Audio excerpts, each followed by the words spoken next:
안녕하세요. 삶의 깊은 질문에 대한 답을 찾아 떠나는 여정, 그 길에 여러분과 함께하고 싶습니다. 오늘 우리가 나눌 이야기가 여러분의 마음에 깊은 울림을 준다면 이 은혜의 말씀을 주변 분들과 함께 나누어 주십시오. 하나님의 평강이 이 음성을 듣는 모든 분들 위해 함께 하시기를 기도합니다. 성경 로마서 3장을 함께 펼쳐보겠습니다. 지난 시간 우리는 인간의 죄와 그에 따를 심판에 대해 이야기했습니다. 만약 우리 인생에서 가장 선하고 빛났던 단 1초의 순간을 기준으로 심판을 받는다고 해도 우리 중 누구도 하나님의 영광스러운 나라에 들어갈 수 없다고 말입니다. 15살 소녀들이 가득한 주일학교 교실이라 할지라도 그 사실은 변하지 않습니다. 성경은 분명히 증언합니다. 모든 사람이 죄를 범하였음에 하나님의 영광에 이르지 못하더니 그리고 죄의 삭은 사망이라고 말입니다. 여기서 말하는 사망은 단순히 육체의 죽음이 아닙니다. 그것은 영적인 죽음, 바로 하나님과의 영원한 단절을 의미합니다. 그렇다면 여기서 근본적인 질문이 생겨납니다. 우리와 같이 죄로 물든 인간이 어떻게 구원을 받을 수 있을까요? 어떻게 감히 거룩하신 하나님 앞에 서서 단순히 용서받는 것을 넘어 완전하고 위롭다는 선언을 들을 수 있을까요? 오늘 우리는 그 놀라운 해답을 찾아보고자 합니다. 로마서 3장 23절은 인류 전체에 대한 냉엄한 선고와도 같았습니다. 모든 사람이 죄를 범하였다. 하지만 바로 다음 구절인 24절에서 바울은 완전히 다른 이야기를 시작합니다. 마치 칠흑 같은 어둠 속에서 한 줄기 빛이 터져 나오는 것과 같습니다. 그리스도 예수 안에 있는 속량으로 말미암아 하나님의 은혜로 값없이 의롭다 하심을 얻은 자 되었느니라. 의롭다 하심을 얻었다. 즉 칭이란 무엇일까요? 이것은 법정 용어입니다. 어떤 사람이 하나님이라는 절대적인 재판관의 보좌 앞에 섰을 때 재판관이신 하나님께서 그를 향해 너는 법적으로 나와 아무런 문제가 없다. 너는 의롭다라고 선언하시는 것입니다. 그런데 우리가 알다시피 하나님 앞에서 법적으로 의롭다 인정받으려면 단 하나의 죄도 없어야만 합니다. 단 하나의 흠결도 없어야 합니다. 그렇다면 대체 우리 중 누가 이 생에서든 다음 생에서든 하나님 앞에 의롭다고 선언될 수 있단 말입니까? 이것은 사실 세상 모든 종교가 마주하는 궁극적인 질문입니다. 어떻게 신과 올바른 관계를 맺을 수 있는가? 신학교에 가서 종교학을 공부하면 세상에는 수천 개의 종교가 있다고 배울 것입니다. 하지만 본질적으로 세상의 종교는 단 2가지뿐입니다. 세상의 거의 모든 종교는 행위의 종교입니다. 천국에 가고 싶다면, 구원을 얻고 싶다면 당신 스스로의 노력으로 그 자격을 얻어내야 한다고 가르칩니다. 예를 들어 어떤 경건한 율법학자에게 묻는다고 상상해 보십시오. 선생님, 죽으면 어디로 가십니까? 그는 아마 이렇게 대답할 겁니다. 저는 천국에 갈 겁니다. 왜냐하면 저는 평생 하나님의 율법을 사랑하고 지키려 노력한 선한 사람이기 때문입니다. 이번에는 다른 종교를 가진 사람에게 묻습니다. 당신은 죽으면 어디로 갑니까? 저는 낙원에 갈 것입니다. 저는 평생 계율을 지키고 가난한 이들을 도우며 유롭게 살았기 때문입니다. 그들의 논리는 명확합니다. 자신의 선한 행위와 공로가 천국행 티켓이라고 믿는 것입니다. 이제 한 진실한 그리스도인에게 똑같은 질문을 던져봅니다. 선생님, 만약 지금 죽는다면 어디로 가실 것 같습니까? 그는 확신에 차서 대답합니다. 저는 천국에 갈 것입니다. 그렇게 확신하시죠? 당신이 이룬 선한 업적 때문인가요? 그러자 그는 고개를 숙이며 이렇게 말합니다. 아닙니다. 저는 죄악 중에 태어났고 어머니의 태에서부터 죄인이었습니다. 저는 태어나는 순간부터 하나님을 떠나 잘못된 길로 걸어왔으며 하나님이 만드신 모든 법을 어겼습니다. 기자인 저는 혼란에 빠져 그를 다그칩니다. 잠깐만요. 이해가 안 됩니다. 다른 사람들은 자신이 선하고 자격이 있기에 천국에 간다고 했는데 당신은 스스로가 죄인이며 아무런 공로나 자격이 없다고 말하면서 어떻게 천국에 간다고 말할 수 있는 겁니까? 그때 그가 고개를 들고 눈을 빛내며 대답합니다. 저는 제 자신의 의로움이나 공로로는 결코 천국에 갈 수 없습니다. 저는 다른 분, 바로 나의 주님이신 예수 그리스도의 공로와 의로움에 의지하여 천국에 갑니다. 하나님이 세상을, 바로 나 같은 죄인을 이처럼 사랑하사 독생자를 주셨습니다. 그 아들이 나를 위해 모든 것을 이루셨습니다. 저에게는 자랑할 것이 아무것도 없습니다. 오직 나의 주 예수 그리스도만이 저의 유일한 자랑입니다. 이것이 바로 기독교가 은혜의 종교라 불리는 이유입니다. 구원은 인간의 공로에 대한 보상이 아니라 자격 없는 죄인에게 거저 주시는 하나님의 선물, 즉 은혜이기 때문입니다. 그렇기에 그리스도인은 자신이 천국에 간다고 말하면서도 교만하지 않을 수 있는 유일한 사람입니다. 자신의 선함을 자랑하는 것이 아니라 자신을 구원하신 예수 그리스도의 위대하심만을 자랑하기 때문입니다. 우리는 결코 위대한 하나님의 사람이라는 말을 경계해야 합니다. 역사상 그런 사람은 없었고 앞으로도 없을 것입니다. 오직 위대하고 자비로우신 하나님 앞에선 작고 죄 많은 인간들만이 있을 뿐입니다. 이 모든 구원의 이야기에서 유일한 영웅은 단 한 분, 바로 주 예수 그리스도이십니다. 로마서 24절은 이 구원이 값없이 주어졌다고 말합니다. 마치 선물을 강조하듯 선물로, 선물로, 또 선물로 주어졌다고 외치는 것과 같습니다. 이 모든 것이 하나님의 선물입니다. 그런데 여기서 사용된 선물이라는 헬라어 단어 도레아는 아주 특별한 의미를 가집니다. 요한복음 15장에서 이 단어는 다른 맥락으로 쓰이는데 예수님에 대해 이렇게 말합니다. 그들이 아무런 이유 없이 나를 미워하였다. 예수님은 미움받을 이유가 전혀 없으셨습니다. 그럼에도 세상은 그를 미워했습니다. 이와 마찬가지로 하나님은 우리를 구원하실 이유를 우리 안에서 단 하나도 찾지 못하셨습니다. 우리는 하나님이 우리를 의롭다 선언하실 이유를 단 한 가지도 드리지 못했습니다. 오히려 우리는 정죄받을 이유만을 끊임없이 제공했습니다. 그럼에도 불구하고 하나님은 우리를 의롭다 하셨습니다. 아무런 이유 없이 오직 그분의 은혜로 말입니다. 하지만 바로 여기서 성경 전체를 통틀어 가장 거대한 신학적 문제가 발생합니다. 신학자들은 이를 신적 딜레마라고 부릅니다. 그 딜레마란 바로 이것입니다. 어떻게 거룩하고 정의로우신 하나님이 의롭지 않은 죄인을 의롭다고 선언하실 수 있는가? 끔찍한 예를 하나 들어보겠습니다. 당신에게 사랑하는 아내와 눈에 넣어도 아프지 않을 자녀들이 있다고 상상해 보십시오.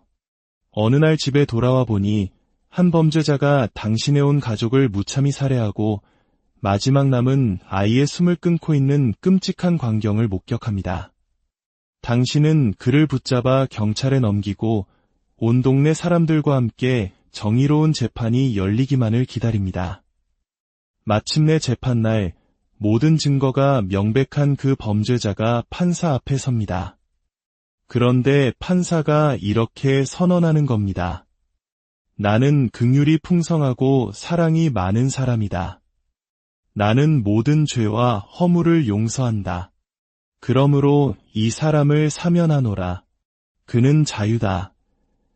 여러분이라면 어떤 반응을 보이시겠습니까?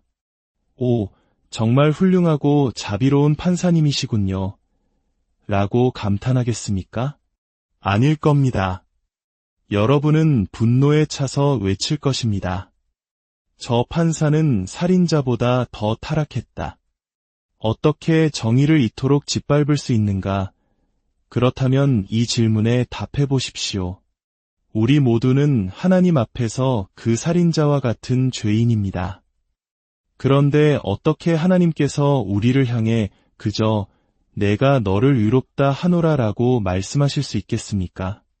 만약 그러신다면 하나님 자신이 불의한 재판관이 되는 것이 아닐까요? 많은 사람들이 하나님은 정의 대신 자비를 베푸셨다라고 쉽게 말하지만 이것은 하나님을 오해하는 것입니다. 하나님의 속성은 서로 충돌하거나 하나가 다른 하나를 무시하지 않습니다. 하나님의 자비는 결코 그분의 공의를 훼손하지 않습니다. 그분의 모든 속성은 완벽한 조화 속에 존재합니다. 그렇기에 성경의 가장 위대한 질문은 이것입니다. 어떻게 하나님은 죄인을 용서하시면서도 동시에 의로움을 지키실 수 있는가? 구약 출애굽기 34장에서 하나님은 자신을 이렇게 드러내십니다. 여호와로라, 여호와로라. 자비롭고 은혜롭고 노하기를 더디하고 인자와 진실이 많은 하나님이라. 인자를 천대까지 베풀며 악과 과실과 죄를 용서하리라. 하나님은 모든 종류의 죄를 용서하시는 분이라고 선포하십니다. 그러나 바로 이어서 충격적인 말씀을 덧붙이십니다.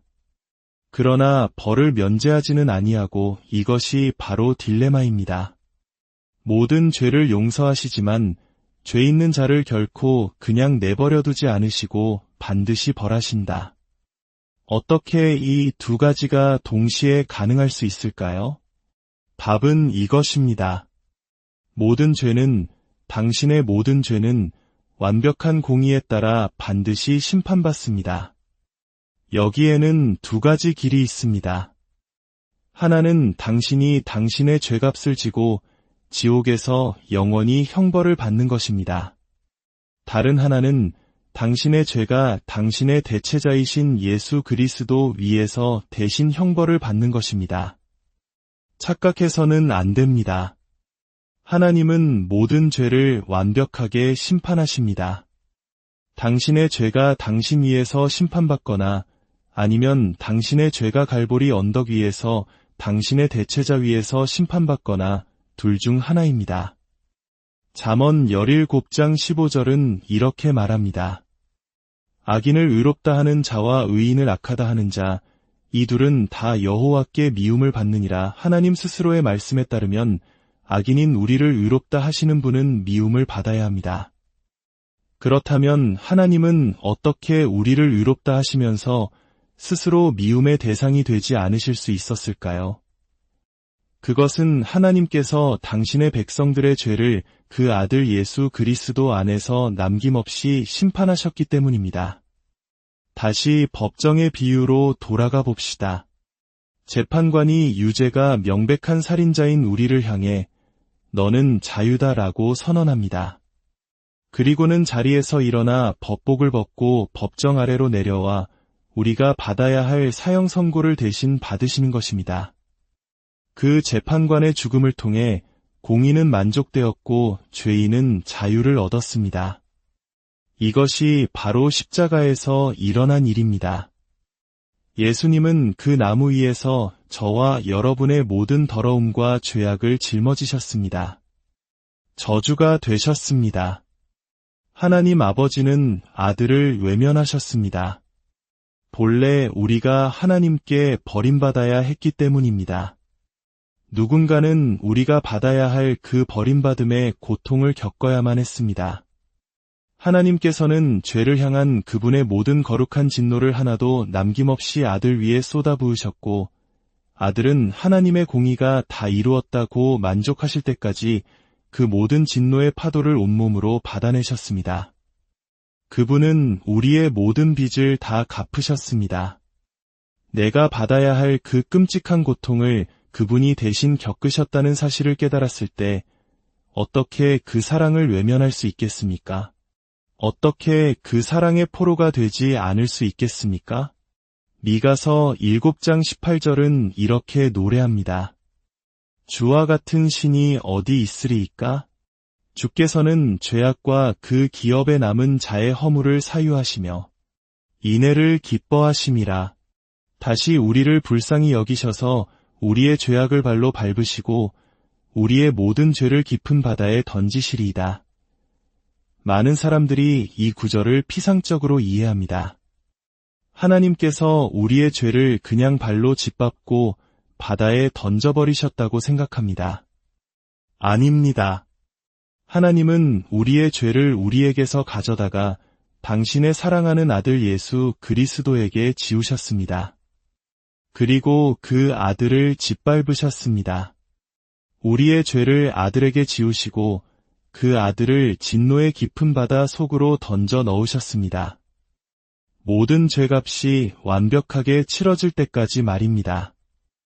요나의 이야기를 기억하십니까? 불순종한 선지자 요나는 배 밑에서 잠을 자다가 하나님의 진노의 폭풍을 만납니다. 폭풍을 잠재울 유일한 방법은 요나 자신을 바다에 던지는 것이었습니다. 그러나 예수님은 다르셨습니다. 그분은 죄 없는 하나님의 아들이셨지만 우리를 구원하기 위해 불순종한 요나처럼 스스로 진노의 폭풍 속으로 걸어 들어가셨습니다.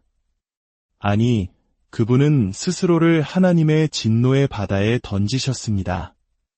온 세상의 죄를 짊어지고 우리가 받아야 할 그 모든 형벌을 홀로 감당하셨습니다. 이것이 로마서가 말하는 속량의 의미입니다. 우리는 죄의 노예였고 사탄의 포로였으며 죽어 마땅한 죄수였습니다. 속량이란 그 노예와 포로와 죄수를 자유롭게 하기 위해 지불되는 몸값입니다. 그 몸값은 바로 예수 그리스도의 피, 그분의 생명이었습니다. 우리를 채찍질하고 심판하는 것은 사탄이 아니었습니다. 그것은 하나님의 거룩한 공의였습니다. 그리고 예수님은 그 나무 위에서 마땅히 우리에게 쏟아졌어야 할 전능하신 하나님의 진노를 대신 받으신 것입니다. 이제 우리는 로마서 4장으로 넘어가 다윗의 고백을 듣습니다. 불법이 사함을 받고 죄가 가리어짐을 받는 사람들은 복이 있고 주께서 그 죄를 인정하지 아니하실 사람은 복이 있도다. 이것을 잘 생각해 보십시오. 불법이 그냥 용서되고 죄가 마치 없던 일처럼 덮어지고 죄를 그냥 못 본 척 넘어간다면 그것이 어떻게 정의가 될 수 있겠습니까? 이 모든 것은 오직 갈보리 십자가, 하나님의 공의가 실현되고 그분의 진노가 남김없이 쏟아부어진 그 사건이 있었기에만 가능합니다. 하나님은 예수 그리스도 안에서 이루어진 속량 때문에 우리를 의롭다 하실 수 있습니다. 그분은 우리를 의롭다 하심으로써 당신의 공의를 훼손한 것이 아니라 오히려 십자가를 통해 당신의 공의가 얼마나 무섭고 철저한지를 온 우주에 증명해 보이셨습니다. 아담과 하와가 죄를 지었을 때 사탄은 하나님을 고소했을 것입니다. 보십시오. 저 흙으로 만들어진 미천한 것들도 죄를 지었습니다. 나는 죄를 짓고 즉시 쫓겨났는데 왜 저들은 살려두고 구원의 약속까지 주십니까? 당신의 공의는 어디 있습니까? 노아가, 아브라함이, 다윗이 죄를 지을 때마다 사탄은 계속해서 외쳤을 것입니다. 당신의 정의는 어디 있습니까? 수천 년간 이어진 그 고소 앞에서 하나님은 마침내 갈보리 언덕 위 십자가에 달리신 아들을 가리키시며 대답하십니다. 보아라. 저기 나의 공의가 있다. 나는 죄를 결코 간과하지 않는다.